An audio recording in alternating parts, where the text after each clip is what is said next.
Hello, friends.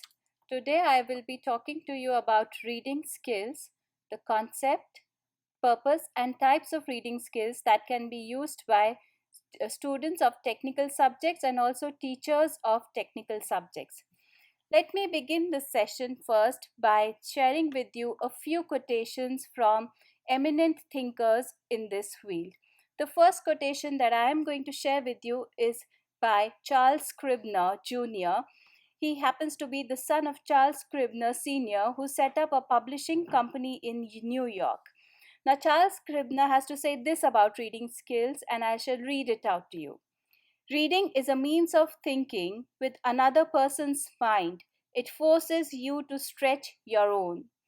So, in these words, Charles Scribner says that reading is a disassociative process in which the reader takes himself or herself out of what text or composition he or she is reading and tries to grasp or put himself or herself in the writer's shoes. When we do that, reading allows us not only to develop language, not only allows us to develop knowledge about the topic that we are reading. In a way, we are also shedding our ego. If we are a good reader, we are also shedding our ego and prepared to acquire the thinking and perspective of the writer whom we are reading and accept it. Maybe give it a patient hearing, if not totally agree with it. So, that is how important reading is. And to derive full value out of what we are reading, we really have to disassociate ourselves from the words that we are reading. Let me share another quotation with you, and this is by Joseph Edison. We all know is related to Thomas Edison, who discovered electricity and so many other inventions like the electric bulb. But what Joseph Edison, another eminent thinker in the field, eminent contributor to development of civilization of humanity, has to say about reading is this: that reading is to the mind what exercise is to the body. So reading is a very much a physical activity as well. Although the activity is not apparent, yet a lot of process, a lot of processing is also going on within a human body when one is reading. Sometimes a reader who's so engrossed in a text can also experience what may be called as teleportation. He or she may feel transported to the place that he or she is reading about. He or she may feel engrossed in a situation, involved in a situation about which he or she is reading. That is how important reading is. So, we cannot consider reading as a passive or a consumerist activity in which nothing of value or essence is being created by the reader. Whereas I consider that any composition derives meaning not only from the writer's pen but also from the interpretation of the reader. So, the creation of substance, essence, value, knowledge, information in a piece of text is created not only by the writer but also by the reader. That is how important reading is. Let me share another quotation with you, and this is the last one, which highlights a different aspect of reading or reading skills, and this is by William Godwin. William Godwin was a British journalist. He was a utilitarian, so he looked for utility in everything, the good of everything. He said, "He that loves reading has everything within his reach." So, someone who indulges in reading feels dearth of no resource. And in today's day and age, I feel that time is the most valuable resource. We may not have the time to go and visit a place to know about it, go and visit a country to know about its people, culture, language, but we can definitely read and make up or save our most valuable resource, that is time. Another thing I feel that reading can compensate or provide, that reading has, if one who reads has everything within his reach, is company. Books are our best friends. Firstly, because they do not talk back. They are speaking to us at all the time, but they are never talking back to us. And they're always providing us information that is useful, that is not burdensome, that is not going to withhold us or suppress us in any manner or form. That is why it is important to have a good reading habit. And I always advise students or any adult who feel that he or she is losing connection because of technology, losing connection with himself or herself, or losing connection with nature, or losing connection with humanity. I say that next to the natural things that exist in this world, the best are the books which are man made. I believe in that theory. Let's begin now and understand the concept of reading. Reading is an important skill that comes under communication skill. And we know there are two broad categories of communication. First category is verbal communication. It can be in any order. I'm just saying first or second. It is just how I'm enlisting them. I'm not saying first means primary or more important. It is just that my way of enlisting is first and second. So first is verbal communication and the second is non-verbal communication. When we look at verbal communication, it is again carried out in two manners, and of these, one is oral communication, and the second one is written communication. The oral communication provides stimulus in the form of listening. When one hears or indulges in active listening, there's a stimulus that is given to the receiver, and the response to this stimulus is in the form of speaking. Same way, similarly, a reader receives the response while reading in written communication. So, the stimulus in written communication, which is written verbal communication, is reading. And this in turn produces the response of writing. So, this elaborates for us that in order to be good writers, not only writers of novels, stories, poetry, or any other kind of creative writing, but also writers of academic essays, textbooks, journal articles, we need to read. We cannot be writers in vacuum. Reading is that important for us. Let's move on further and clarify what is the concept of reading. Scientific research has proven that the concept of reading or the exercise of reading is a very complex cognitive process. It involves 5 different steps, and the first step is phonemic awareness, that I should be aware of the letters and the words that I'm reading, how they have to be pronounced.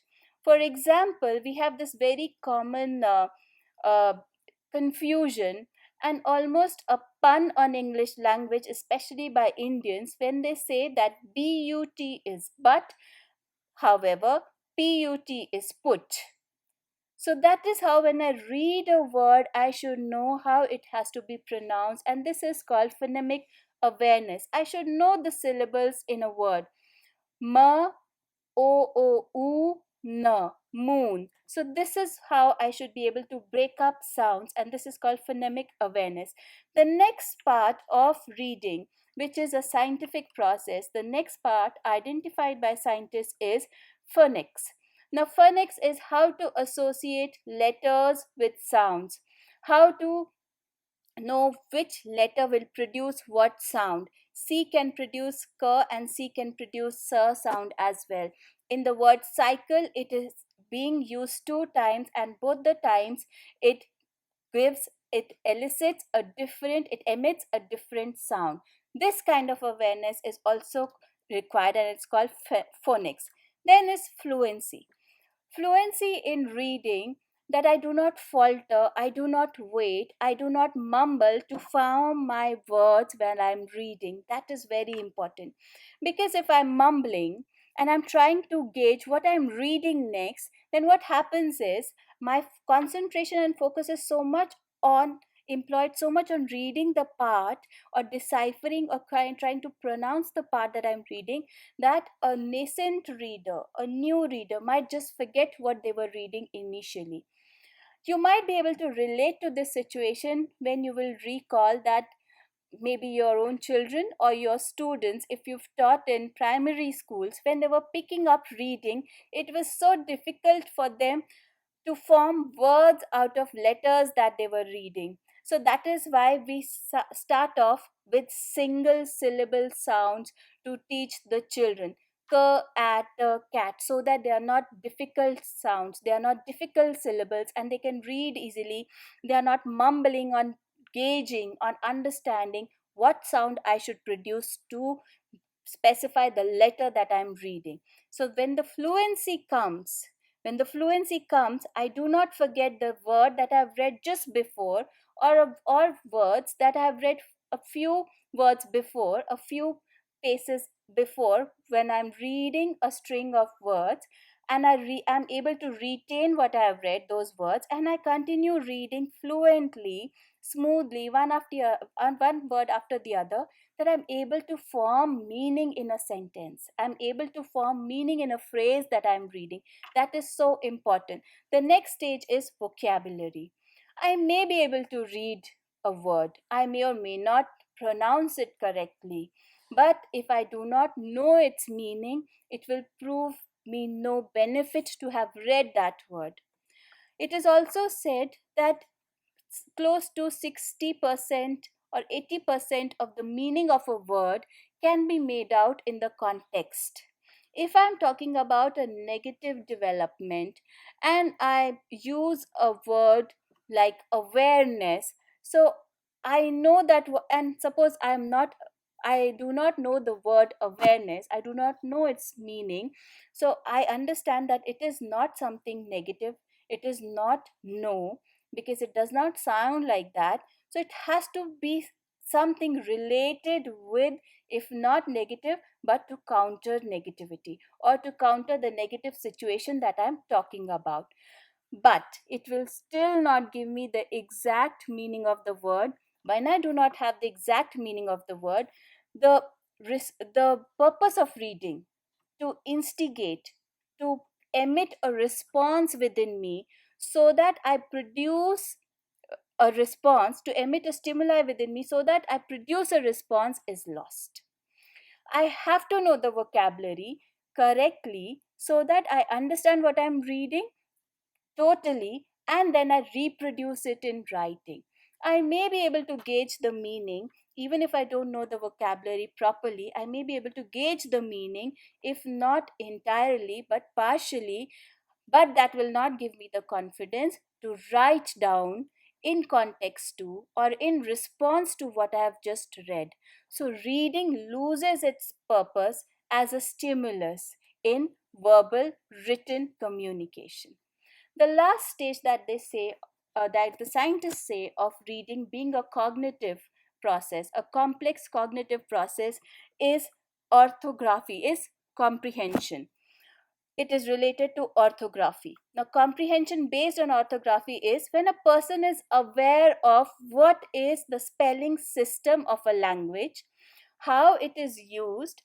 For example, this can be tackled when you go through the video on writing skills. For example, when we put together a cluster of words, they form a phrase and they have a very definite meaning. However, when these words are separated and used in isolation from each other, they take up entirely different meaning. So if I say bring up, just a small phrase, this is a prepositional phrase, bring up.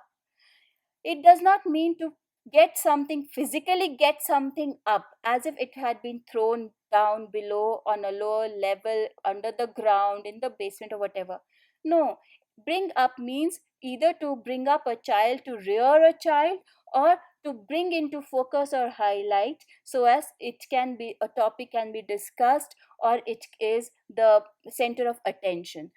However, if I separate the words bring and up, bring means to get, just that. So when I'm talking about rearing a child or bringing up a child, it has no relationship with bring itself, in isolation. Same way, if I just use the word up separated from the phrase bring up, it has nothing. Up means at a higher level. It has nothing to related to bring rearing up a child, or making a topic, or making a situation or a person as the center of attention. It is not elevating whereas up means placing at a higher level. So that is how comprehension and knowledge of the word spelling system of the language is so important. Now, that comprehension is not just restricted to the word meanings.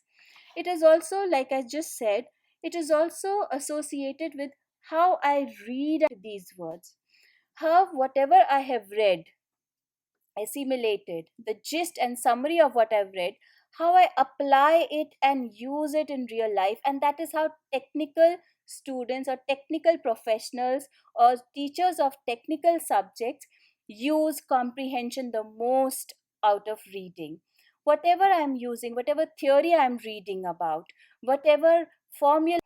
Reading requires coordinated eye movements, decoding, encoding, and utilizing linguistic awareness. These are all the five stages of the cognitive process. So it means that it is decoding, encoding, it is a multi-sensory process. A person should be engrossed in reading.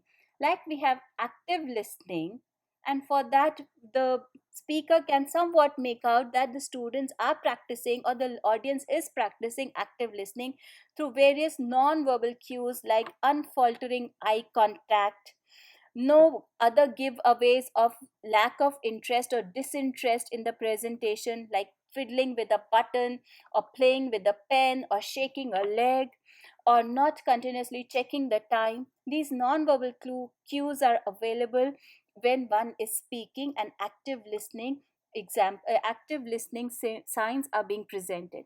But reading depends solely upon the reader. So the reader has to be aware that I don't only merely read, but I also understand. I decode what has been put forth to me, then I encode it into what I will understand it as. Some readers, some learners are very visual people. They immediately transfer what they've read into pictures. Some readers or learners are very associative learners or readers. They immediately transfer what they're reading into a situation that has already happened with them or with someone else. So this is how they encode to derive understanding from reading. These things should be clarified to the students in the classroom so that they enjoy the process of reading and not shirk away from it. Because most of the learners lose interest, especially those who are hesitant, they lose interest in the first 10-15 minutes of reading. They rather not practice reading. Then reading demands knowledge of orthography, grammar and syntax, knowledge of the language, which I had pointed out earlier. It also demands knowledge of association of letters, words, sentences, passages with past experiences, what we already know. This all is required of a reader. So a reader cannot just sit with the book and assume that everything would be clear. It has to be an engaging process. Let's see, what do we read, and on the basis of what we read, we have various types of reading. So we read something which is very casual in nature, comes across our way, comes in front of our eyes without us seeking it out, without us even wanting to read it. And these are like advertisement, pamphlets, labels on products that we use. So this is somewhat like unnecessary reading, but we sometimes end up reading that. Then there are newspapers, magazines, journals that we read to get new information, new ideas. Then there are instruction manuals, brochures that we read to get specific information and to derive a physical response out of this reading. I read the instruction manual to my new television set so that I can operate it. That is the physical response, immediate response of that kind of reading. Then the next type of thing that I read is textbooks, essays, academic texts that enhances my knowledge base. It not only gives me information, but it enhances my knowledge base. And that is almost in depth reading that I do. It is intensive reading that I do, not extensive reading when I'm reading textbooks, academic essays, or journal articles. Then I'm also reading prayer books, hymnals, and scriptures. That is entirely a different kind of reading.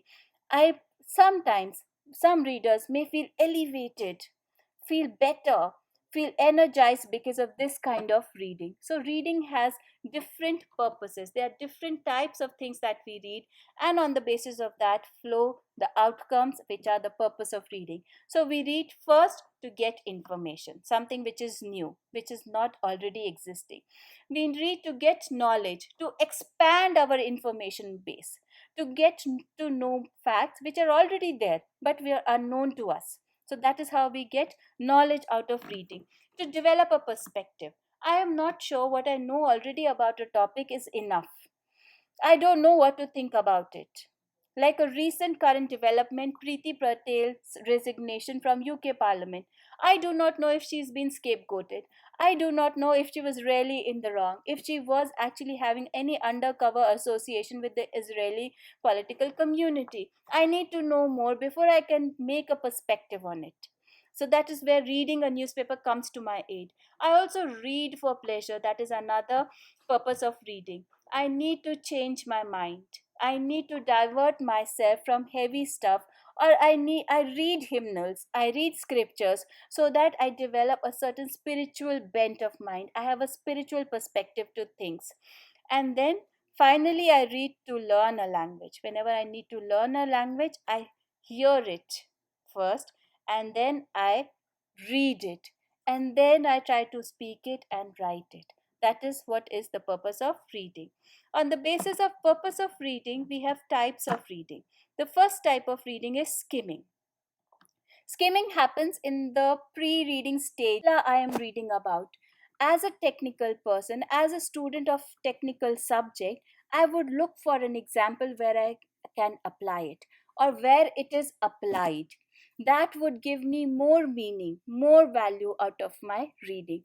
That important is reading. So comprehension is not only the direct meaning of the words, but also comprehension in a context of what the subject is, and context of a broader arena, and that's the world, the practical application of the subject in everyday life. That is how complex reading is, and that is how we need to read to derive value out of it. Let's move further to the next point of concept of reading, and that is decoding of author's message. Like I pointed out earlier, like we put ourselves in the author's shoes. It is also in a way when I take up different types of reading, it is very much similar. This concept is derived from analytical reading.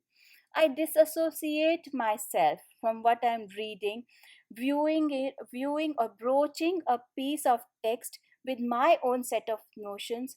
I do away with that and I try to imagine what the writer is saying, what his or her situation would have been, and why, what was the need for him or her, why did he or she come up with this piece of writing, why he or she is talking about this course of action, suggesting this remedy to such a problem, what would have happened, and when he or she did this, what was the result of it, and what was the effect of the result on the writer himself or herself.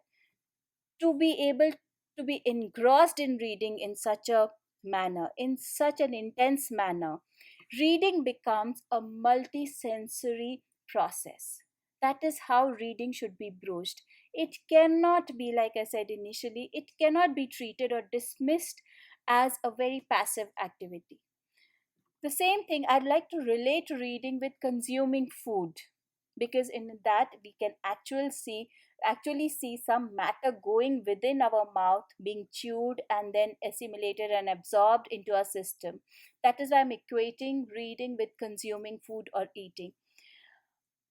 Whenever we are ready to eat food, even thinking of it brings activates our saliva glands. We start salivating. It brings that taste to our mouth already.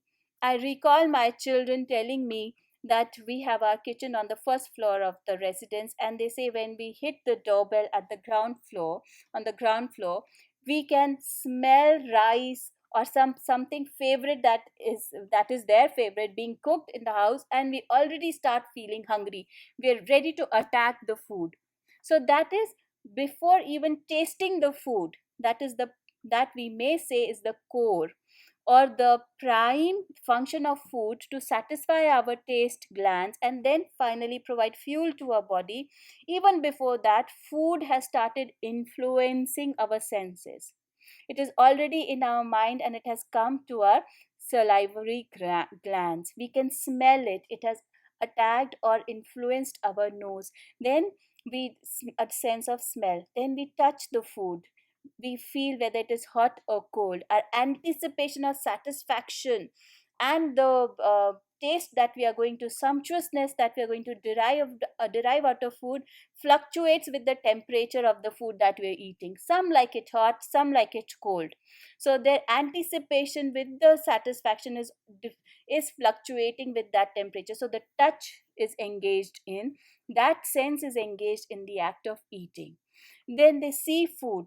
How does it look? Is it presented well? Is it not presented well? In big culinary institutes, presentation of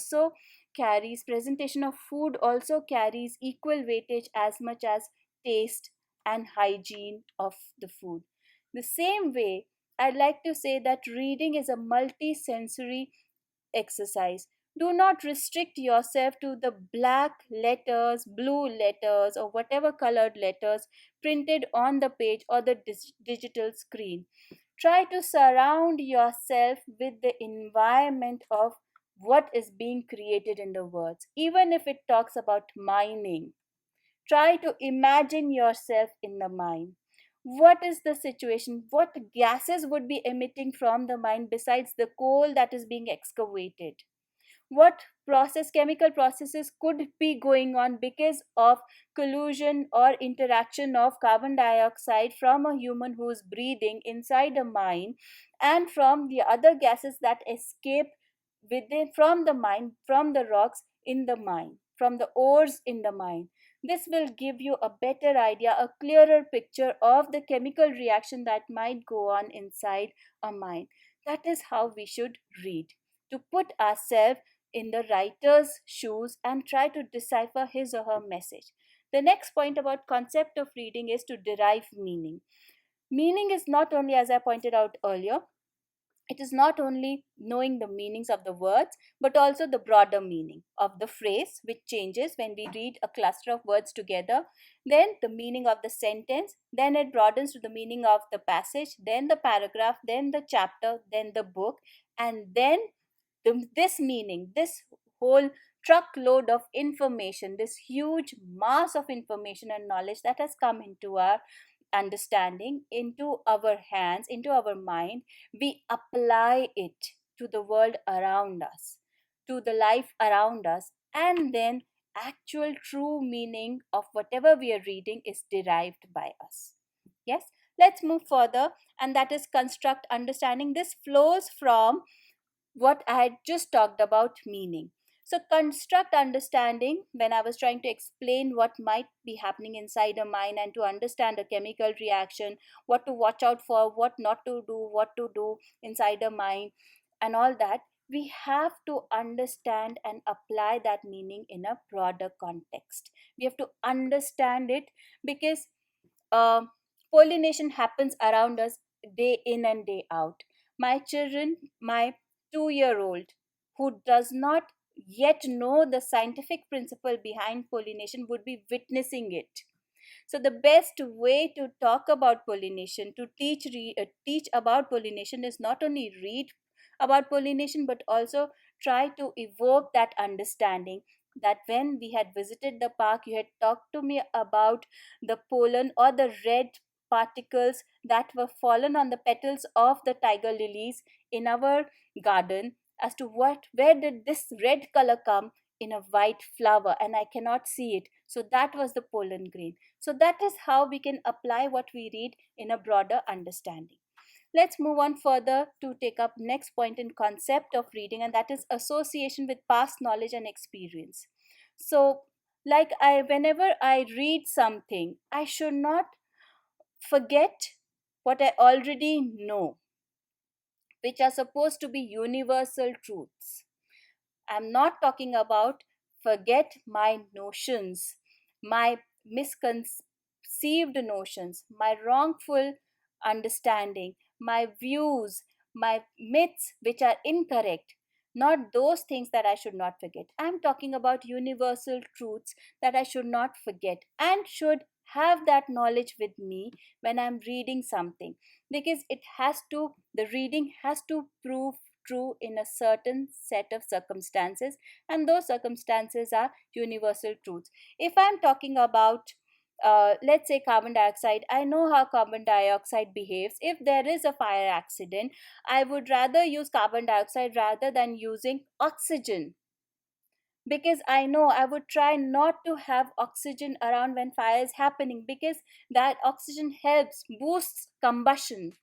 So this knowledge I should retain with myself when I'm reading something about fire accidents, and when I'm trying to apply that knowledge. Why the writer is suggesting that most of the people should evacuate the place, because they are throwing more carbon dioxide. People will get asphyxiated, they will die out of suffocation, not only because of the fumes that are being emitted by the fire, but also because of the carbon dioxide that is being sprayed on that fire by the firemen. That is why, so that is how you apply your understanding, your past experience and knowledge to reading. Do not do it in isolation. Accept, acknowledge, and retain the universal truths while reading. Then only will you derive maximum knowledge, maximum value out of the exercise of reading. This is important part of a reading skill, that we don't forget what we already know to be true. Learning to perceive potential message, that is anticipating. You can again understand this when I equated reading with eating. Like already with the sense of smell, you gauge that probably this has been cooked at home today, though you have not seen the dish or the food.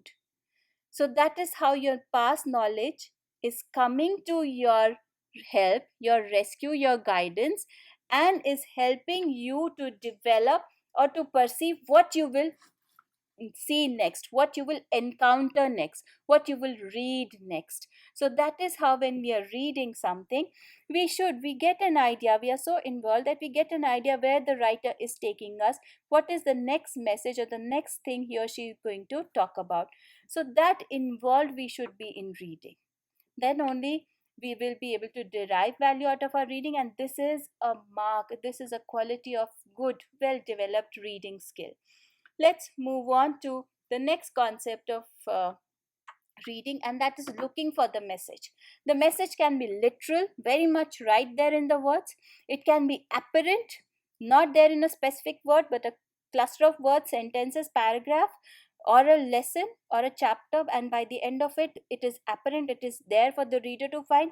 And sometimes it is hidden, it is concealed, it is in the subtextual layers for us to find. Now this kind of hidden message is mostly there in communication. Otherwise, whatever we read in technical compositions is very apparent, it is very literal.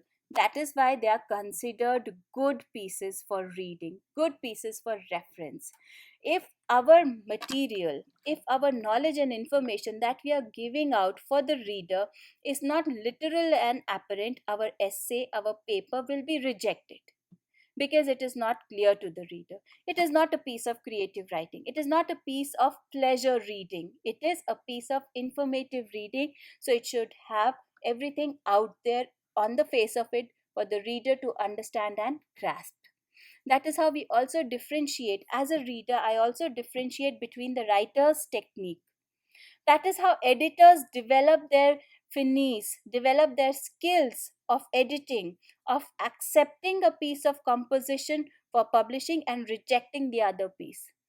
There might be very good language, ornate language, verbose language, simple language, according to the specifications of the journal kind of language. Yet it might be rejected by the editor, and the writer is left wondering. But the reader knows that the message is not apparent or literal in this technical piece. So that is how, when you are teaching your students in the classroom, and you're asking them to indulge in reading exercises, there are different types of reading exercises they will do, like based on skimming, scanning, critical reading, analytical reading. Whenever you are doing that, also focus their attention, divert their attention, or point it out to them that how the writer has written, that they are able to read it, they are able to grasp it immediately as to what he or she is intending to say, so that when, as a response to this reading, as a response to this stimulus, your students prepare a piece of writing, which could be an essay, which could be an article for a journal. They know how they have to write. It comes to their instincts because they have read such a piece. So they are capable of writing such a piece. It is only that these things need to be highlighted to them, they need to be brought to their notice. All right, let's move further on the concept of reading, and that is comprehending the writer's intent. What is the intent of the writer? Is it to bring about a revolution? Is it to propound a new concept or theory? Is it to add to the already existing knowledge? That would determine for you as to what should be your secondary reading, your additional reading or further reading to understand a topic that you have read, understand a chapter that you have read, understand an essay that you have read. Let's move further to another point in concept of reading. It requires creativity and critical analysis.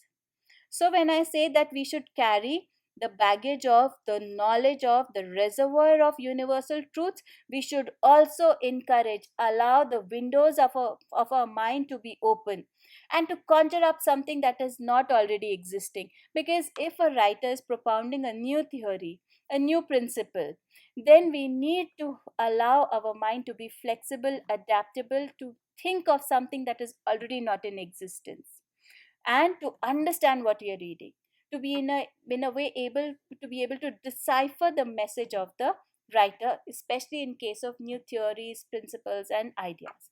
Let's move on further. That is what the technologists or the experts would call in the field of reading skills. Skimming is when a person takes up a book or a chapter for reading, will quickly look at the titles, the subtitles, the subheadings, the table of contents, the summary, the opening paragraph, the closing paragraph, the questions, just to get an idea about as to what I'm going to read. It is not looking for something very specific. It is just having a bird's eye view of what one is going to actually read. So this is a pre-reading technique. It is a pre-reading practice which should be practiced by all readers. Most of us skip the stage of skimming, but it is very important. Like we say, it is very important, especially when somebody is taking an exam, a written exam. So even before you get down to scanning the questions that you've got in your test paper, please skim the question paper, read it entirely very quickly to know what are the kind of questions, what is the marking scheme like. For suppose for a question, a same topic has a short answer type of question and a long answer type of question. So how much you're supposed to write in that short answer, how much would you want to withhold, so that there's no repetition of your information that you've given out in your answer sheet, and you write out the more detailed type of answer, the more detailed type of information in the long answer question. We should encourage skimming in our students. This practice is being neglected these days, and it is very important. Let's move on to the next type of reading, and that is scanning. Scanning is when we are looking for something very particularly, like a definition, an example, like a keyword, like a phrase that we are looking for, and we read very closely but still quickly, not as quick as in skimming, but still quickly, till the time we go to or identify or locate the word, the definition, the example that we are looking for. Scanning is used in most true and false reading exercises. Scanning is used for uh, tell the word meaning kind of reading comprehension exercises. Scanning is also used for understanding a topic for or a concept for on which a question has come, and we locate that word, that concept word, for the first time at its first iteration in the text that we are reading. That is the place where we start to know the definition and examples of the concept. That is how important scanning is. Extensive reading is when a reader reads a wide variety of books on different genres. So there is a lot of variety. More than depth in reading, there's a lot of spread in reading. There's a lot of breadth in reading. Different types of works, casual, formal, informal, technical, related to academics, related to pleasure kind of reading is done. Extensive reading should be encouraged in a reader, especially when he or she is hesitant to reading, when he or she does not have that kind of developed strong skills in reading. So as to encourage a student to develop uh, sound knowledge in current affairs, please do not force that person to read newspapers alone or read magazines like Competitive Successive Review. Also encourage that person to read novels. Also encourage that person to read magazines, so that there's a variety of reading and there is a break in the kind of content that is being read, and the person starts enjoying reading. Ultimately, he or she would read the subject, the compositions related to the subject. Then we have intensive reading. Intensive reading is in depth reading, and that is related to academic topics or subjects, especially when somebody is carrying out research. So they would like to read everything or most of the compositions, most of the knowledge, most of the essays, papers, textbooks, journals, theories available on a particular topic.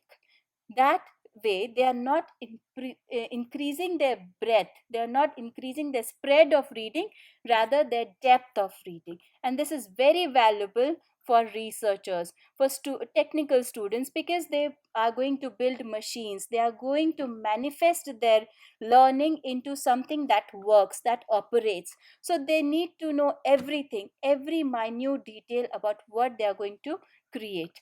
That is why intensive reading should be encouraged in them. If somebody is averse to intensive reading, encourage extensive reading first, and that to extensive reading of mixed genres of compositions, not just technical heavy academic stuff. And then gradually maneuver that child, that student, or that person to reading intensively on the subject that they're required to read. Critical reading is a type of reading in which a reader very critically evaluates what he or she is reading, compares the knowledge, the information being presented by the writer with the already existing knowledge and information, and also with what he or she already knows to be true, the universal truths, and then accepts it. Does not accept the writer's word to be true at the first instance itself. Critical reading is different from negative reading or saying no to what the writer is saying. Critical reading is accepting after thorough examination. Next, we have analytical reading. Analytical reading is very important. So much so, a dedicated institute to analytical reading has been set up in America, wherein they say that a reader should disassociate himself or herself from what he or she believes to be true, his or her own notions, his or her own conventions, and accept and absorb himself or herself into what the writer is presenting, analyze it, go in depth into it, and then experience what he or she feels about that kind of writing, and then develop a perspective or a view on the text that they have just read. That is the importance of analytical reading. And analytical reading is very important for students of literature, and also students, technical students, who are reading essays and journal papers on new concepts, on new subjects. They should not just merely accept what the writer is saying, but also not dismiss it because it is something new. That is why they should disassociate themselves from that reading activity and analyze, go deeply into what they're reading. The next type of reading is plodding, which is tedious kind of reading, which not the reader enjoys, neither the audience, if he or she, if there's an audience listening to that reader, nobody enjoys. And plodding is disinterested type of reading, and a person who leads in the manner of plodding, one word at a time, stressing and mumbling and distracted all the time, he or she needs to work on developing their reading skills. Then the last type of reading that we have is word by word reading. This usually happens, this is different from plodding. It is slow reading like plodding. Plodding could be happening because of disinterest, but word by word reading could be happening because of lack of knowledge of that language or that subject. This shows an inclination in the reader to learn, to get more information about the language that they are reading in or about the topic that they are reading. So it should not be dismissed as lack of interest. Rather, if you find some reader who's making sincere efforts by trying to join word after word slowly and getting grasping meaning, please encourage him or her. Show him some patience, her some patience, and try to boost their morale so that they gradually develop fluency and understanding of the concept and the language. So, friends, I hope you would have benefited from today's presentation on reading skills. We talked about concepts, purposes, and types of reading. Thank you all for being patient with me.